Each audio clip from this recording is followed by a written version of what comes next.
It is often said that Mesopotamia stands as one of the earliest manifestations of urbanized culture in human history, having risen in a fertile stretch of land positioned between the Tigris and Euphrates rivers.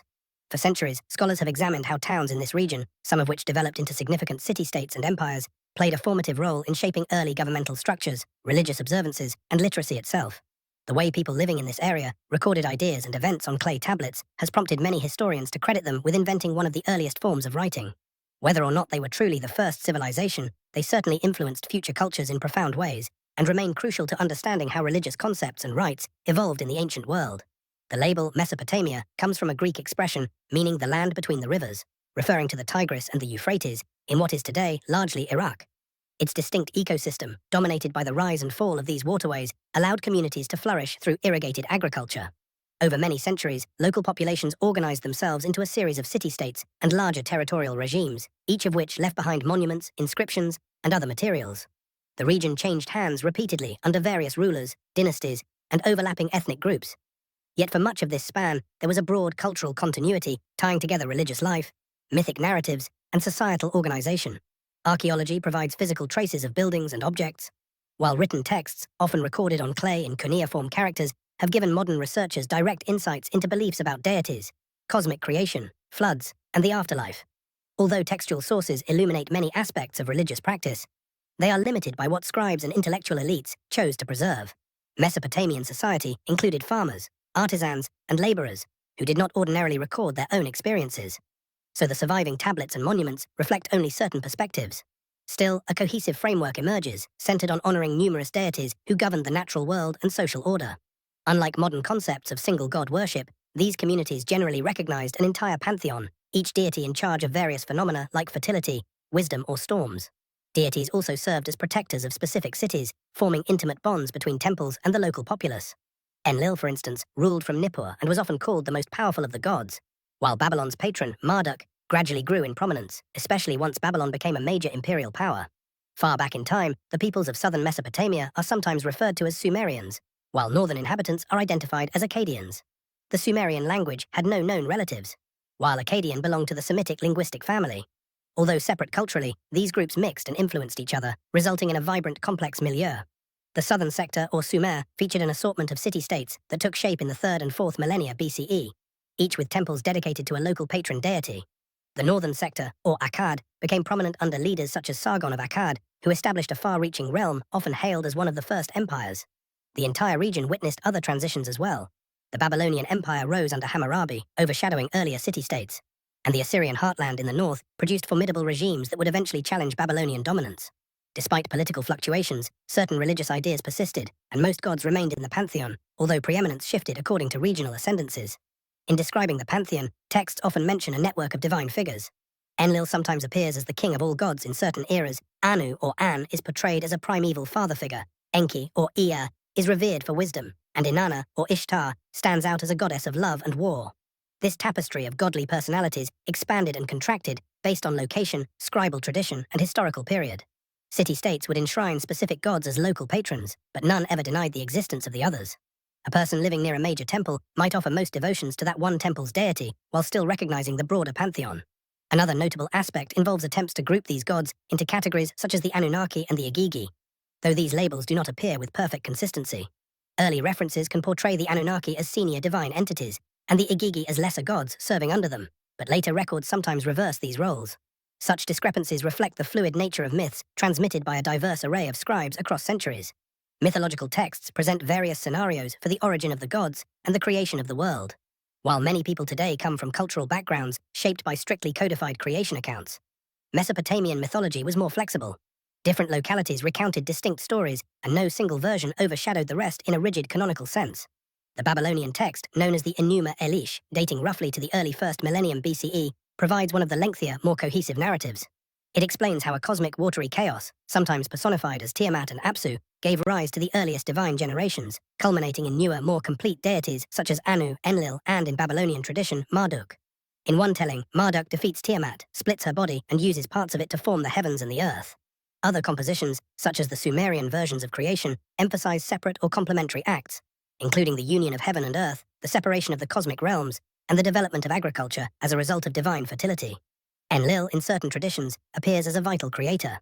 while Enki might act as a wise helper in shaping or guiding early life forms. Because the stories vary, it is less important to identify one definitive tale than to appreciate the multiplicity of myths coexisting in a single culture over hundreds of years. One of the most compelling elements within this tapestry of stories concerns the role of human beings. A celebrated Babylonian composition known as the Atrahasis epic proposes that gods initially required laborers to farm land, dig canals, and maintain cities. Lesser gods, bearing the brunt of these tasks, grew discontented. To ease this burden, the higher gods directed Enki to craft mortal humans out of clay mixed with divine blood. Mortals thus came into existence as a workforce intended to satisfy the needs of their creators by building temples, performing rituals, and offering nourishment. Over time, these humans multiplied so greatly that their constant noise irritated Enlil. In frustration, he resorted to devastating measures, culminating in a cataclysmic flood meant to wipe out humanity. But Enki secretly saved one virtuous man, Atrahasis, by advising him to construct a sturdy vessel. This tale echoes parallels in later religious writings, suggesting that certain biblical narratives adapted or engaged with older Mesopotamian motifs. Another influential story, the Epic of Gilgamesh, explores the limitations of human life, depicting a heroic king's quest for immortality. Gilgamesh, distressed by the death of his friend Enkidu, seeks out a survivor of the ancient flood, hoping to discover how to overcome mortality. He ultimately fails to secure eternal life, underscoring a deeply ingrained Mesopotamian acceptance that death is inevitable. Religious teachings in this civilization did not generally hinge upon moral judgments deciding a soul's eternal fate. Instead, they envisioned a dreary underworld, known by names such as the Land of No Return, awaiting all humans once they died. While certain genealogies of the gods or local beliefs introduced nuances, the universal fate of humanity was typically descent into this shadowy realm. Within everyday life, devotion to the pantheon was anchored by the temple. Each city's temple was considered the dwelling of that locale's patron deity. The largest complexes housed not only shrines and altars, but also storehouses, kitchens, workshops, and administrative offices. Priests, priestesses, cooks, accountants, and other staff formed a broad network that maintained the daily schedule of feeding and clothing the statue of the god. These statues, in many cases, were believed to serve as the physical embodiments of divine presence. Routines included rituals involving incense, the changing of garments, and the performance of hymns, often accompanied by instruments like flutes, harps, or drums. In their worldview, it was the obligation of mortals to ensure the deity's comfort, reflecting the premise that people existed to serve the god's needs. The priesthood consisted of various ranks and specialized functions.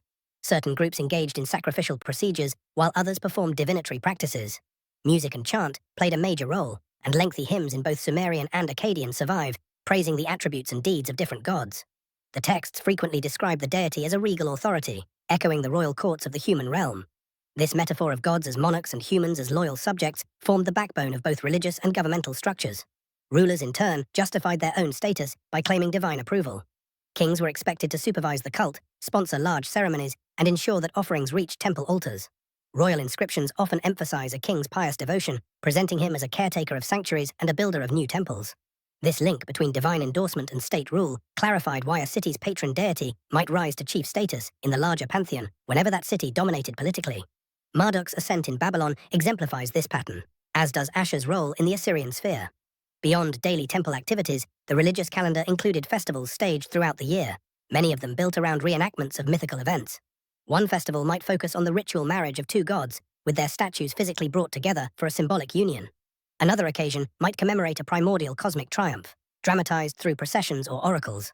These gatherings would have significant social and economic implications, drawing crowds for feasting, markets, and communal merriment. The public aspect of these events fostered unity, reinforcing the idea that the city's well-being depended on pleasing the resident deity. The Babylonians and others in Mesopotamia placed a strong emphasis on divination as well, believing that the gods communicated intentions and signs in numerous ways.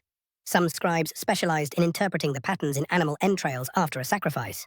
Others focused on astronomical phenomena, meticulously recording the positions of stars, planets, and lunar phases. Because certain deities were associated with specific celestial bodies, the movement of these bodies was read as a sign of divine will. This practice forms the basis of what modern people term astrology. Babylonian astronomical observations were precise, enabling them to calculate eclipses, track planetary positions, and compose extensive omen texts. Rulers often relied on these services to decide when to go to war or sign treaties, feeling that the gods revealed favorable or unfavorable omens through the night sky. Belief in spirits or demons, some benign and others malicious, coexisted alongside the worship of gods. Priests trained to perform exorcisms, incantations, and ritual purifications to ward off malevolent entities believed to cause sickness or misfortune.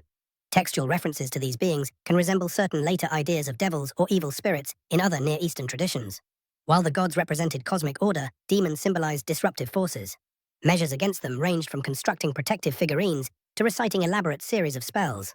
All of it hinged on the conviction that humans lived amid a supernatural environment, where invisible factors constantly shaped daily events. All told, Mesopotamian religion endured for millennia, adapting and absorbing new influences with every shift in political control. Conquests by outside powers, Persians, Greeks, and eventually others, brought new ideas, sometimes blending them with local custom.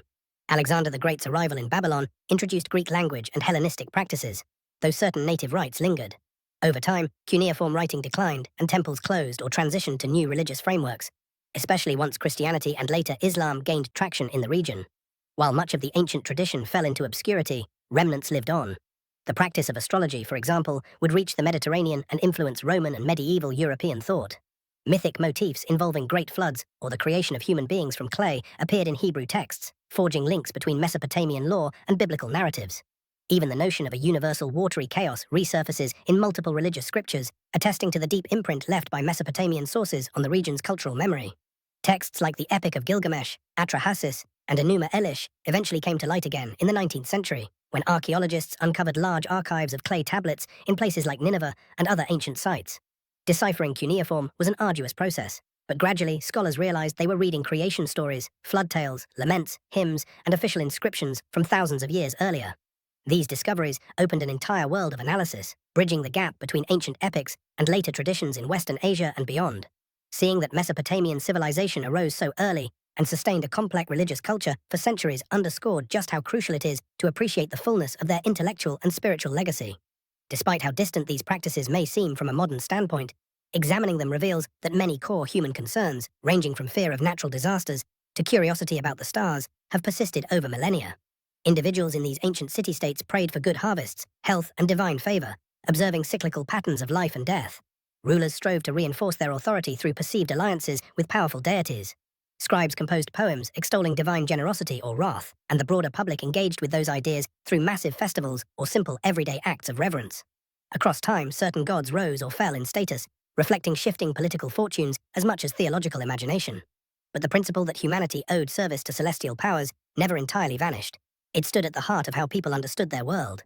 Even though the original temples and priestly orders ceased to function, their recorded insights continue to captivate historians, anthropologists, archaeologists, and the wider public. Every new tablet or artifact uncovered from the ground might provide an alternate glimpse into how an individual or community in that bygone era interpreted the mysteries of existence. The scope of change over 3,000 years was enormous. A worshipper in the early phase of Sumer may not have recognized all the gods or rites seen in the late Babylonian era, yet they shared a fundamental worldview in which cosmic harmony depended on meticulously sustaining bonds with higher powers. The king's claims of building or restoring temples repeatedly highlight this assumption. Success in wars or agriculture was, in their eyes, intertwined with maintaining robust ties to the pantheon. In researching the phenomenon of religiosity in the ancient Near East, it becomes clear that Mesopotamian religious life was not simply a set of bizarre rituals about statue feeding. Rather, it formed a cohesive system in which moral duties, social hierarchies, political power, and cosmic order were all inseparably linked. Daily ablutions, musical ceremonies, or extravagant holiday gatherings were not empty pomp. Instead, they addressed the well-being of society and the continuity of life itself. If neglected, crises in the form of famine, invasion, or epidemics might arise, since one fundamental belief held that the gods could withdraw their protection if not properly revered. Through the lens of modern academia, the texts of Mesopotamia underscore human creativity in responding to existential questions. Myths about pre-cosmic waters or rebellious lesser gods reflect attempts to explain both order and chaos, establishing a moral framework that shaped how people should behave, worship, and govern. The sense of continuity between the mortal and divine realms was maintained through carefully orchestrated interactions at temples and through the specialized knowledge of priests. Moreover, practices such as astrology, often branded as pseudoscience today, were approached in that society as a legitimate, detailed form of inquiry, blending mathematics, observational skill, and theological speculation. The ancients believed that by scrutinizing lunar cycles, eclipses, or the movement of planets, they could discern the mind of the gods and foresee pivotal events. Although the religion of Mesopotamia is sometimes overshadowed by discussions of its political or military achievements, it is essential to see that public piety and official governance mutually reinforced each other. Political leaders did not rule merely by force. They also justified their decisions through divine endorsement. A sense of cosmic justice existed, centered on gods such as Shamash, who presided over law and righteousness, echoing universal values that communities still recognize in some form.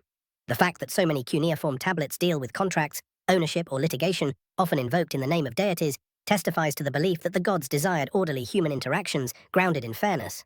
Long after Mesopotamia's decline, many subsequent cultures continued to cite Chaldeans or Babylonians as experts in astral lore, referencing an enduring reputation for advanced knowledge of the heavens.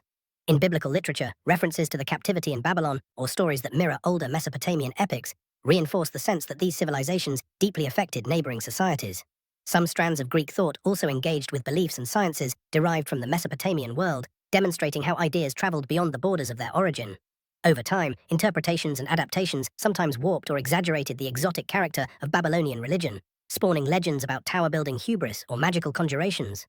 Yet beneath any exaggerations lay a genuine tradition that had already undergone countless local transformations over the course of centuries.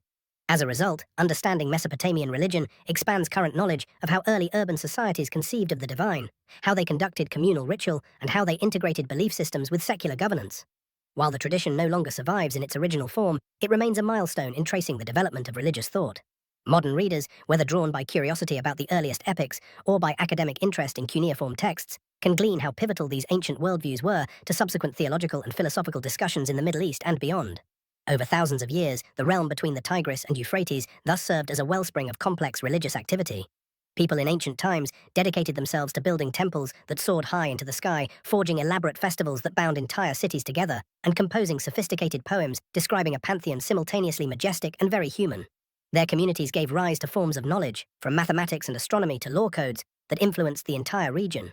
Even the simple notion of shaping clay tablets to record prayers, contracts, or myths was part of an impulse to preserve and transmit the stories and instructions they believed were crucial for maintaining harmony with the divine powers who, in their minds, ruled from a lofty, hidden dimension.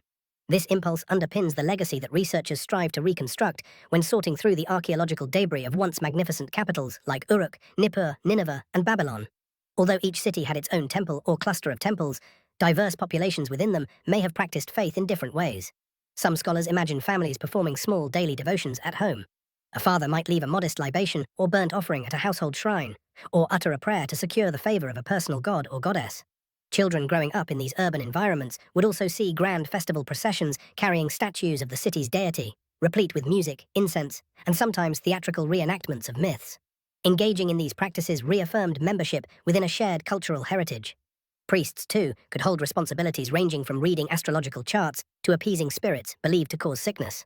In every tier of society, religious concerns shaped daily decisions, personal hopes, and communal aspirations. Monarchs contributed to shaping religious identity by highlighting lineage or achievements in texts praising certain gods. When a new dynasty arose in Babylonia, its kings might promote Marduk as supreme, merging that deity's attributes with those of older gods, or rewriting older myths to place Marduk at the center of cosmic victory. Centuries later, the Assyrians would undertake a similar process for Ashur, combining older traditions and forging new theological frameworks to suit the might of their empire. Over these long stretches of time, important gods maintained consistent roles, but the dominant theological system would adapt to the political climate. In referencing such shifts, some historians use the term henotheism to describe how a single god might be exalted at a particular time without denying the existence or potency of others. That practice resonates throughout Mesopotamian history. While the pantheon remained vast, worship often fixated on whichever deity had become the recognized overlord of the pantheon during an empire's zenith. Even so, the older gods did not vanish. They remained woven into localities and traditions. Hymns to them continued to be copied onto fresh tablets. Sanctuaries kept their doors open. Scribes learned older languages like Sumerian to honor and reference ancient prayers, recalling the high antiquity and sacred authority of these venerable gods. Because of the overall continuity, the religion remained deeply familiar to inhabitants of Mesopotamia, even if precise cultic formulas or the supreme deity's identity varied with time and place. This consistency can be seen in how they interpreted adversity. Flooding or droughts often inspired people to attribute the phenomenon to divine displeasure. Offensive actions or neglect in worship might have provoked a deity. The solution, from their viewpoint, was to restore proper rituals, rectify injustices, and reaffirm the king's vow to protect temple cults. Interpreting cause and effect through this lens, scribes recorded omens, exorcists recited spells, and priests performed daily offerings to sustain equilibrium. In these ways, Mesopotamian religion displayed a holistic approach, intertwining daily chores, cosmic speculation, community events, and the realm of the unseen. Modern romantic images sometimes focus on ziggurats as lonely towers on arid plains. In reality, these towering structures were at the heart of bustling temple complexes that served as economic hubs, storehouses for grain, centers of scribal training, and venues for festival celebrations. Their imposing silhouette may have also symbolized a link between earth and sky, echoing older myths in which gods shaped land from watery chaos and segregated heaven from earth. By ascending these platforms, worshippers might have felt they were bridging that gap between the mortal world and the distant on high where the pantheon dwelled. When scholars eventually deciphered cuneiform, they encountered tablets that revealed the technical sophistication of Mesopotamian astronomy and mathematics. Some of these texts correlated lunar months with agricultural cycles and set up a framework for identifying astrological omens. Others provided medical or exorcistic instructions, showcasing the blending of empirical observation with religious or supernatural assumptions. Reading them inspires modern reflection on how ancient societies conceptualized reality in ways that did not neatly separate religion from science. It was all interwoven, a testament to the integral place that the divine occupied in regulating everyday life and knowledge. While the civilization that gave rise to these traditions eventually disappeared or was absorbed by successive powers, its traces endure in later spiritual and intellectual currents. The concept of a cataclysmic flood appears again in multiple religions. The notion of a cosmic horizon shaped from primordial waters emerges in stories beyond Mesopotamia. Even ideas about demonic beings or protective magic reappear under new guises elsewhere. Many Western interpretations of the cosmos owe something to the ancient Mesopotamian recognition that the star-filled sky could offer insights into fate or timing. These deeply rooted ideas might be less explicit today, but they form part of the cultural ancestry that shaped the broader region's worldviews. For anyone interested in religious history, the relevance of ancient Mesopotamia cannot be overstated. It provides an early example of how humans approached worship, myth-making, and cosmic understanding in a structured institutional setting. Temples were not mere architectural wonders, they were living centers of ritual and belief, demonstrating how spiritual convictions and worldly governance reinforced each other to ensure prosperity and communal identity. The combination of textual, archaeological, and comparative evidence lets modern audiences piece together a vision of what daily devotion, city life, and cosmic speculation might have been like in the cradle of urban civilization. Even so, gaps remain in our knowledge, shaped by accidents of preservation and the biases of scribes. Some imaginative leaps are needed when reconstructing how ordinary farmers or local merchants practiced piety. No matter how many tablets appear, it is improbable that we will ever fully recapture the oral traditions or personal devotions that left no cuneiform traces. Still, the extensive remains we do possess, hymns, prayers, royal proclamations, divinatory manuals, epic poetry, present us with one of the richest archives of ancient spirituality anywhere in the world. By studying them, we can see how people long ago grappled with the desire to secure divine support, comprehend natural forces, and create stories that gave purpose to their position in the universe. These traditions, though recast over time, fed directly into the consciousness of subsequent societies. Biblical authors in exile at Babylon during the 6th century BCE may have encountered versions of the Atrahasis or the Enuma Elish, absorbing ideas that shaped evolving theological narratives. Later, Greek historians described Chaldean priests and their knowledge of the heavens.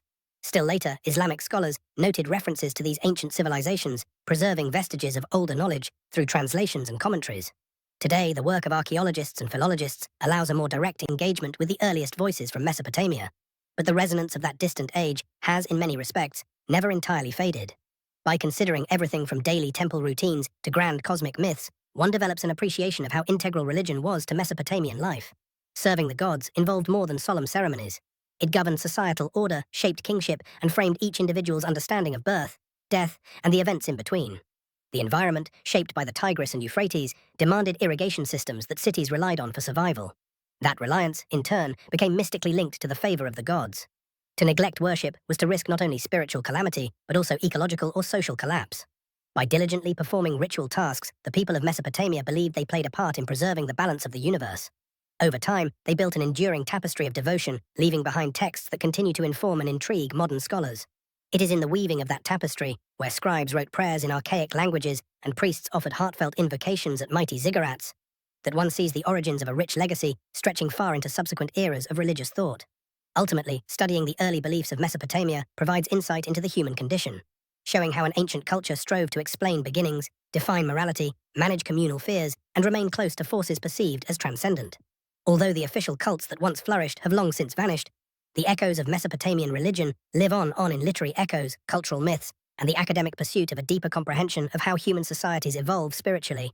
By reflecting on the complexities of these ancient practices, ranging from flood legends to the daily feeding of divine statues, one can glimpse the roots of many ideas that later shaped civilizations around the globe. Even if we will never perfectly reconstruct the full experience of a Sumerian worshipper or a Babylonian priest, the thousands of cuneiform tablets still speak across the ages, reminding us of the remarkable intellectual and spiritual endeavors that arose in that land between two rivers so long ago.